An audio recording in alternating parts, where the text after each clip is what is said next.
প্রিয় ছাত্রছাত্রী, কেমন আছো তোমরা? আশা করি সবাই ভালো আছো। তোমরা যারা দশম শ্রেণীতে পড়ো, তোমাদের জন্য আজ রবীন্দ্রনাথ ঠাকুরের লেখা আফ্রিকা কবিতাটি আমি পড়াবো।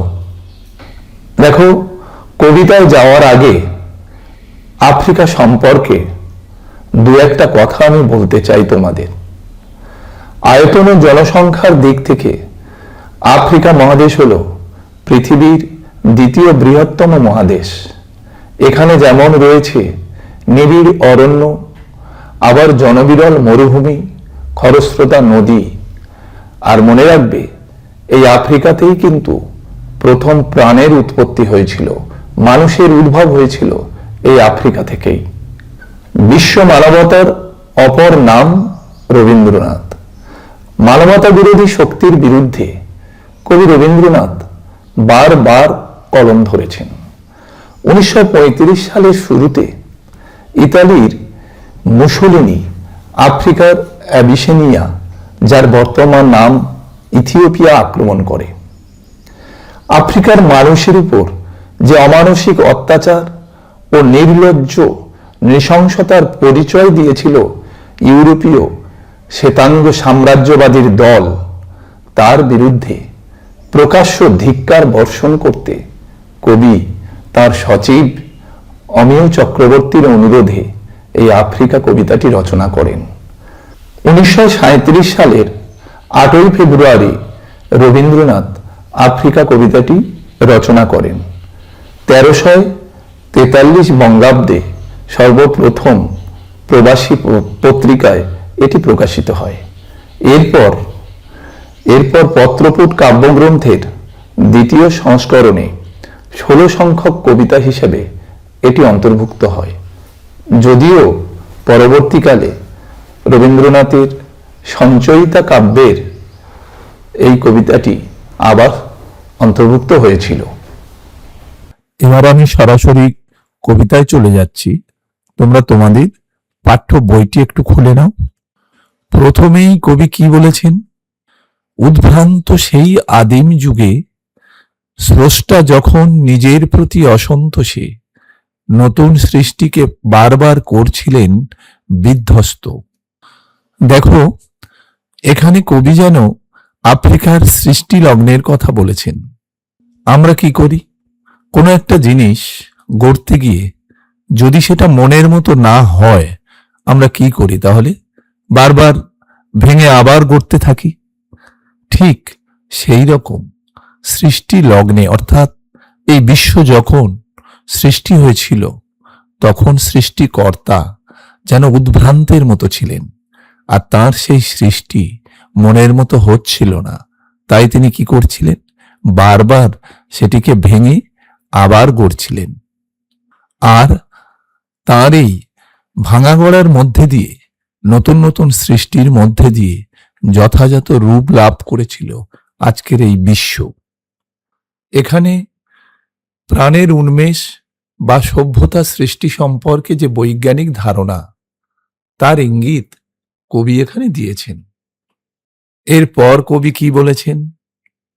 তার সেই অধৈর্যে ঘন ঘন মাথা নাড়ার দিনে রুদ্র সমুদ্রের বাহু প্রাচী ধরিত্রীর বুকের থেকে ছিনিয়ে নিয়ে গেল তোমাকে আফ্রিকা। এখানে তার বলতে কার কথা বলা হয়েছে? স্রষ্টা বা এই জগৎ রূপের যে নির্মাতা, তাকেই বোঝানো হয়েছে। তিনি যেন নিজের নবনব সৃষ্টির প্রতি অসন্তোষ বশত নিজ সৃষ্টিকে বারবার তিনি বিধ্বস্ত করছিলেন। স্রষ্টা সেদিন নিজেই যেন সুস্থিত ছিলেন না। পরিবর্তন মুখর সেই সময়কে কবির মনে হয়েছে অধৈর্যে ঘন ঘন মাথা নাড়ার দিন। আর ঠিক সেই সময় রুদ্র সমুদ্রের বাহু প্রাচী ধরিত্রীর বুকের থেকে ছিনিয়ে নিয়ে গেল তোমাকে আফ্রিকা। রুদ্র সমুদ্রের বাহু অর্থাৎ সমুদ্রের ভয়ঙ্কর ঢেউ আমরা বলতে পারি, বা সমুদ্রের ভয়ঙ্কর স্রোত। আর প্রাচী কথার অর্থ কি? পূর্ব দিক। আর ধরিত্রী মানে পৃথিবী, অর্থাৎ পৃথিবীর পূর্ব ভাগ থেকে রুদ্র অর্থাৎ ভয়ঙ্কর সমুদ্রের ঢেউ সেদিন কি করেছিল? ছিনিয়ে নিয়ে গেল তোমাকে। এখানে তোমাকে বলতে আফ্রিকার কথা বলা হয়েছে। পৃথিবীর পূর্ব ভাগ থেকে আফ্রিকাকে বিচ্ছিন্ন করে নিয়ে গেল। এক সময় পৃথিবীর পূর্ব ভাগের সাথে আফ্রিকা মহাদেশ যুক্ত ছিল, কিন্তু এই যে বিচ্ছিন্ন হয়ে যাওয়ার ঘটনা, আসলে এটা পাত সঞ্চালনের ব্যাপার। পাত সঞ্চালনের ব্যাপার তোমরা নিশ্চিত ভূগোলে পড়েছ। তো কবি কিন্তু এখানে সেই ইঙ্গিত দিয়েছেন। বিচ্ছিন্ন করে নিয়ে কি করলেন? বাঁধলে তোমাকে বনস্পতির নিবিড় পাহারায়, কৃপণ আলোর অন্তপুরে। বনস্পতি মানে কি? বিশাল আকারের বৃক্ষ, বনের প্রতি বনস্পতি। নিবিড় মানে ঘন, আর কৃপণ অর্থাৎ কিপটে বলে যাকে, বা আমরা বলতে পারি অত্যন্ত ব্যয়কুণ্ঠ। তাহলে কি হলো? ছিনিয়ে নিয়ে যাওয়ার পর আফ্রিকার ভূমিভাগে গড়ে উঠতে লাগলো গভীরতর অরণ্য। সে অরণ্য এতটাই নিবিড় যে সূর্যের আলো মাটি পর্যন্ত পৌঁছতে পারল না। বিরাটাকায় বনস্পতি প্রবেশাধিকার বর্জিত নিবিড় পাহারায় যেন বেঁধে ফেলল আফ্রিকাকে, অর্থাৎ আফ্রিকার বুকে জন্মানো বড় বড় বৃক্ষরাই যেন আফ্রিকার পাহারাদার বা রক্ষক হয়েছিল। এরপর কি? সেখানে নিভৃত অবকাশে তুমি সংগ্রহ করছিলে দুর্গমের রহস্য। এই স্তবকে আমরা কি দেখব?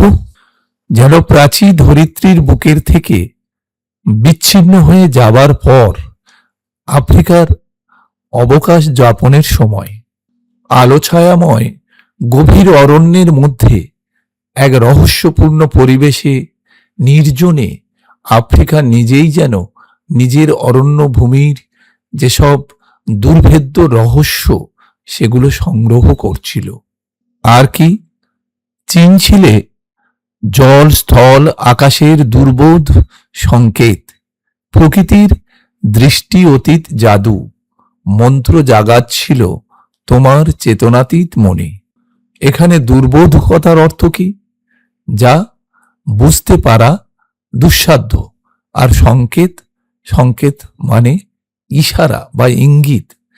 দেখো, বনস্পতির নিবিড়তায় আফ্রিকার অরণ্য অঞ্চল হয়ে উঠেছিল অত্যন্ত দুর্গম। ফলে জল, স্থল ও আকাশের মধ্যে প্রত্যক্ষ যে আলাপন তা সম্ভব হতো না। এক দুর্বোধ্য সংকেত যেন বিস্তারিত হতো স্থান থেকে স্থানান্তরে। অবকাশ সময়ে আফ্রিকা যেন এইগুলোকেই চিনছিল।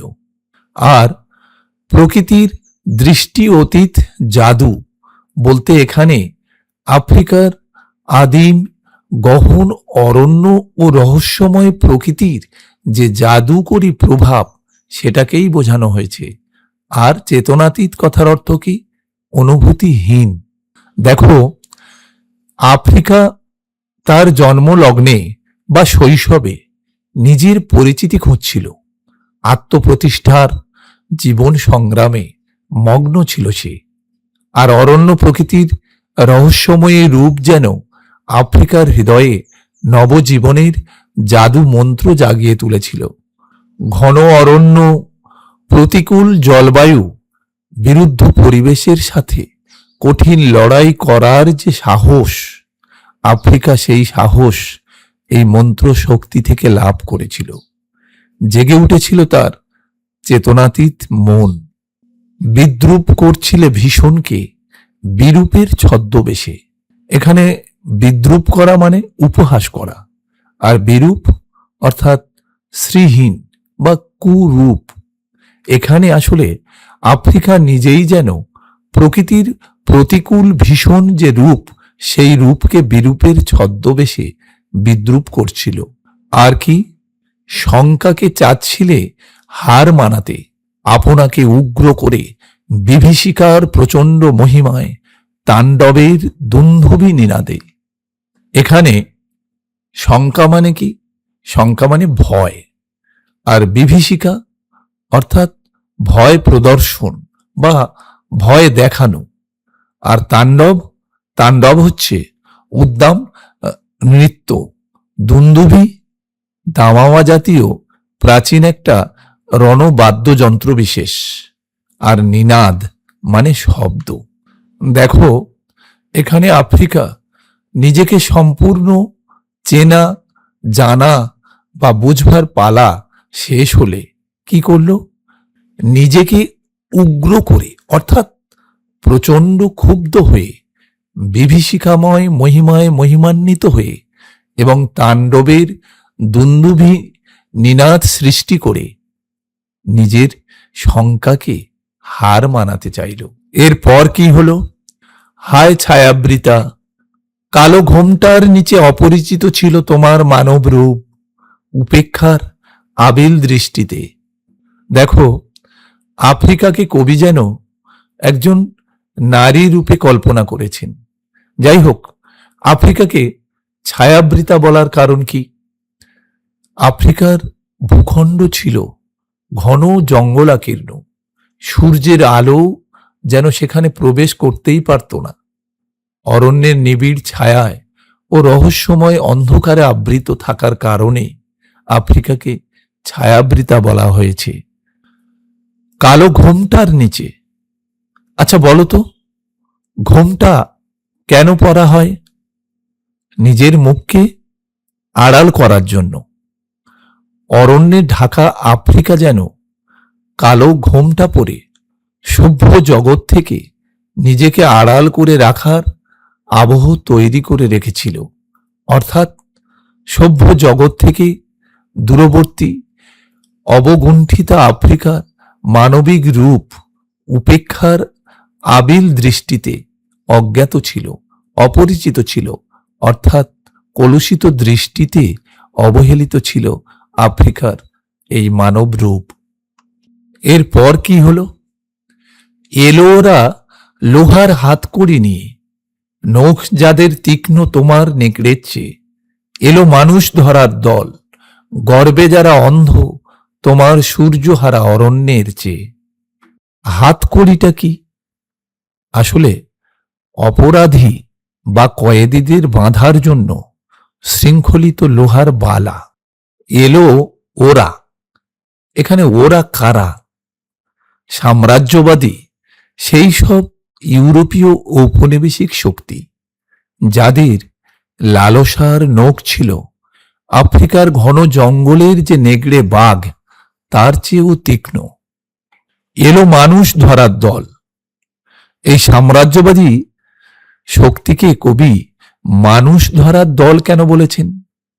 আসলে আফ্রিকার প্রাকৃতিক ও মানব সম্পদ লুট করতে ইউরোপীয় এইসব শ্বেতাঙ্গ শাসকরা উদার উন্মুক্ত প্রকৃতির বুকে বড় হয়ে ওঠা অসহায় সহজ সরল যে আফ্রিকাবাসী তার উপর ঝাঁপিয়ে পড়ে, পশুর মতো ঝাঁপিয়ে পড়ে, তাদেরকে কৃতদাস বানায়, নির্মম অত্যাচার করে তাদের উপর এবং তাদের মনুষ্যত্বের অবমাননা করে।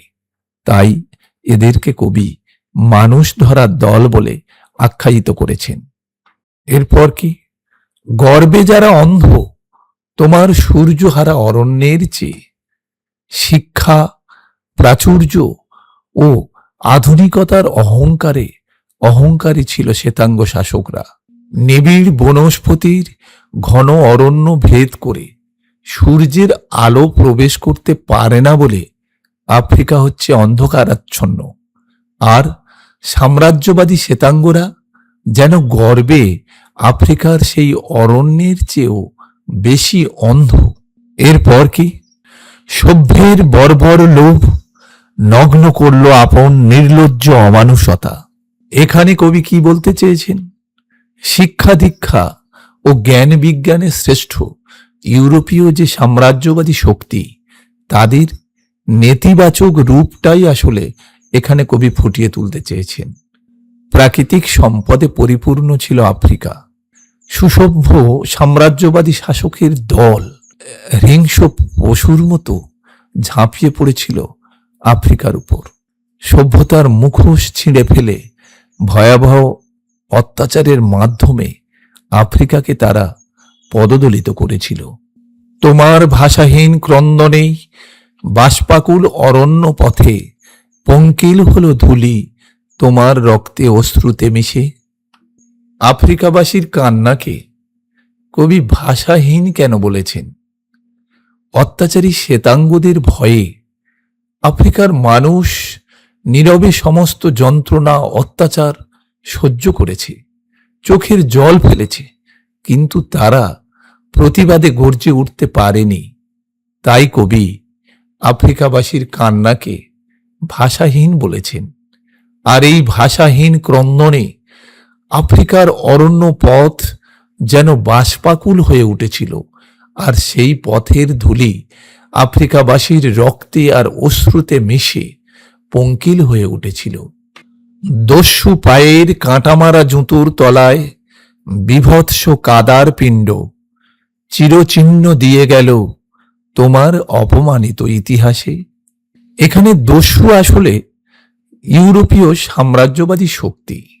তাদের কাঁটা লাগানো জুতোর আঘাতে পিষ্ট হয়ে গিয়েছিল আফ্রিকাবাসী, আর সেই আঘাতের চিহ্ন আসলে মানবতাকে কালিমা লিপ্ত করেছিল।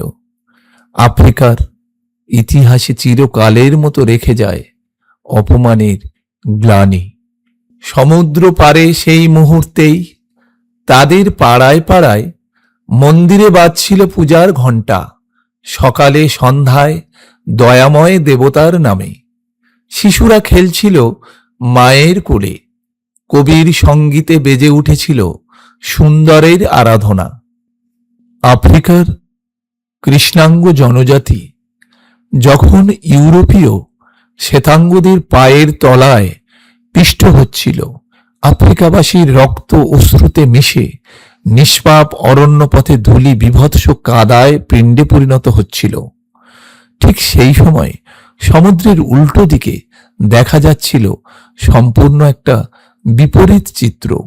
সেখানে অর্থাৎ সাম্রাজ্যবাদীদের পাড়ায় পাড়ায় মন্দিরে মন্দিরে চলছিল দয়াময় দেবতার আরাধনা, বাজছিল পূজার ঘণ্টা। আর কি, শিশুরা পরম নিশ্চিন্তে তাদের মায়ের কোলে খেলা করছিল।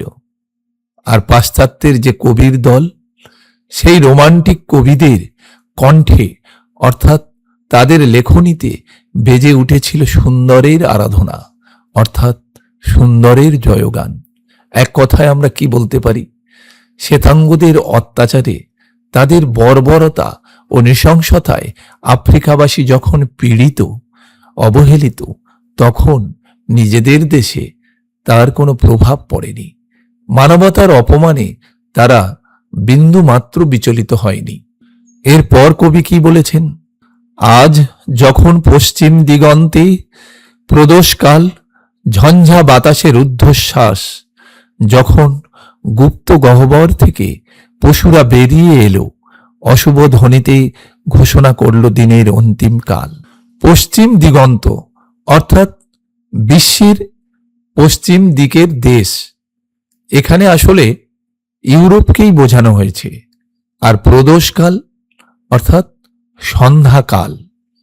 দেখো, সাম্রাজ্যবাদ দীর্ঘস্থায়ী হতে পারে, কিন্তু তা চিরস্থায়ী হতে কখনো পারে না। সভ্যতার দম্ভে, শোষণ, আগ্রাসনে যারা মানবতাকে একদিন নষ্ট করেছিল, সেই পাশ্চাত্য দেশেই হিটলারের নেতৃত্বে যখন নাৎসিবাদীদের উত্থান হল, তখন অমঙ্গলের অন্ধকারে ডুবে যেতে থাকে মানব সমাজ। আর এই সময়কালকেই কবি এখানে প্রদোষকাল বলে উল্লেখ করেছেন। এই নাৎসিবাদীদের আগ্রাসন যেন ঝঞ্ঝা বাতাস হয়ে সাম্রাজ্যবাদের ভিত্তিকে একেবারে নাড়িয়ে দিয়েছিল। গুপ্ত গহ্বর থেকে পশুরা বেরিয়ে এলো।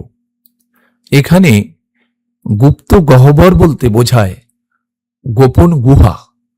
আর পশু কারা? নাৎসিবাদীদের পশু বলে কবি এখানে সম্বোধন করেছেন। দেখো, 20 শতকের শুরুর দিকে নাৎসিবাদীদের উত্থান ঘটে।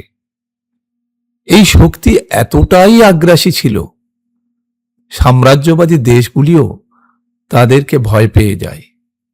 তাদের যে সুপ্ত নাৎসিবাদীদের যে বহিঃপ্রকাশ ও ভয়ঙ্কর আগ্রাসন শান্তিমগ্ন পৃথিবীকে যেন এক উত্তপ্ত রণক্ষেত্রে রূপান্তরিত করেছিল। আর এই সমস্ত ঘটনাকেই কবি গুপ্ত গহ্বর থেকে পশুদের বেরিয়ে আসার সাথে তুলনা করেছেন। তারা বেরিয়ে এসে কি করল? অশুভ অর্থাৎ অমঙ্গলকর ধ্বনিতে দিনের অন্তিম কাল ঘোষণা করেছিল। অর্থাৎ অশুভ আওয়াজের মাধ্যমে অরণ্য বেষ্টিত আফ্রিকার দিনের শেষ তথা অশুভ সময়ের সূচনা ঘোষণা করেছিল। সব শেষে কবি কি বলেছেন? এসো যুগান্তের কবি, আসন্ন সন্ধ্যার শেষ রশ্মিপাতে, দাঁড়াও ওই মানহারা মানবীর দ্বারে, বলো ক্ষমা করো হিংস্র প্রলাপের মধ্যে, সেই হোক তোমার সভ্যতার শেষ পুণ্যবাণী। দেখো, সমাজ সচেতন কবিই পারেন তার লেখার মাধ্যমে অন্যায় অত্যাচারের প্রতিবাদ করে নতুন যুগের সূচনা করতে, মানুষের মানবিকতাকে জাগিয়ে তুলতে। তাই কবি এখানে যুগান্তের কবিকে আহ্বান করেছেন, যিনি সাম্রাজ্যবাদের দম্ভ আস্ফালন ও অত্যাচারের বিপরীতে মানবতার জয়গান গেয়ে শোষণ পীড়নের যুগের অবসান ঘটাবেন। তাই যুগান্তের কবিকে আসন্ন সন্ধ্যার শেষ রশ্মিপাতে দাঁড়াতে বলেছেন। কোথায়? মানহারা মানবী অর্থাৎ আফ্রিকার পাশে দাঁড়াতে তিনি আহ্বান করেছেন। এখানে আফ্রিকাকে মানহারা মানবী কেন বলা হয়েছে? সাম্রাজ্যবাদী শক্তিরা তাদের পাশবিক অত্যাচারে আফ্রিকার মানবিকতাকে লুণ্ঠন করেছে, তাকে মানহারা করেছে। অচেতন আফ্রিকার উপর চেতন মানব সত্তা আরোপ করেছেন কবি, এবং তাই কবি আফ্রিকাকে মানহারা মানবী বলেছেন। যুগান্তের কবিকে আফ্রিকার অপমানিত জনজাতির কাছে ক্ষমা চাইতে বলেছেন।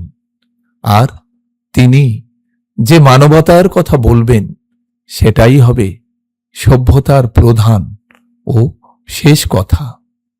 আর কি? হিংস্র প্রলাপের মধ্যে সেই হোক তোমার সভ্যতার শেষ পুণ্যবাণী। দেখো, সাম্রাজ্যবাদ, ফ্যাসিবাদ ও নাৎসিবাদের যে মিলিত আক্রমণ, সেই আক্রমণে সারা বিশ্ব জর্জরিত। এদের শেষ কথা কি ছিল? দখল করা, লুণ্ঠন করা আর পাশবিক অত্যাচার। এই শক্তিগুলির আস্ফালনকেই কবি আসলে হিংস্র প্রলাপ বলেছেন। আর মানবতার পূজারী রবীন্দ্রনাথ জানতেন, হিংসা দিয়ে কখনো হিংসাকে জয় করা যায় না। তাই নিষ্পাপ কণ্ঠে ক্ষমা করো, এই যে বিশুদ্ধ উচ্চারণ, একেই সভ্যতার শেষ পুণ্যবাণী বলে তিনি মনে করেছেন। আলোচনাটি এখানেই শেষ করলাম। তোমাদের কেমন লাগলো তোমরা অবশ্যই কমেন্ট করে আমাকে জানাবে। যদি কোথাও বুঝতে অসুবিধা হয় তাও জানাবে। আর আমার চ্যানেলটাকে সাবস্ক্রাইব করে দেওয়ার অনুরোধ রইল।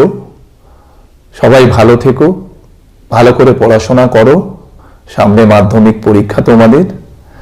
সবাই অনেক বড় হবে এই প্রার্থনা করি। এখানেই শেষ করছি।